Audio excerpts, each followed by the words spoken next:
नमस्ते, मी अंजली आकळे. आपण पाहत आहोत ज्ञानराज टीव्ही मराठी. ज्ञानराज वृत्तवाहिनीच्या वर्धापन दिनानिमित्त रसिकांचे सहर्ष स्वागत.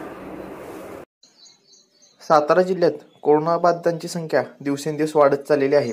या पार्श्वभूमीवर सातारा शहरातील छत्रपती शिवाजी महाराज संग्रहालयात उभा करण्यात आलेल्या कोरोना केअर सेंटरचे काम अंतिम टप्प्यात आले असून आज विधान परिषदेचे सभापती माननीय रामराजे नाईक निंबाळकर, जिल्ह्याचे पालकमंत्री बाळासाहेब पाटील तसेच आमदार मकरंद पाटील, जिल्हाधिकारी शेखर सिंग यांनी या ठिकाणी पाहणी केली आहे.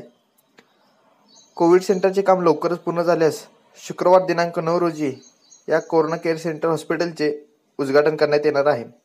या हॉस्पिटलमध्ये 234 ऑक्सिजनयुक्त बेड व 52 ICU युक्त बेड रुग्णांसाठी उपलब्ध राहणार आहेत.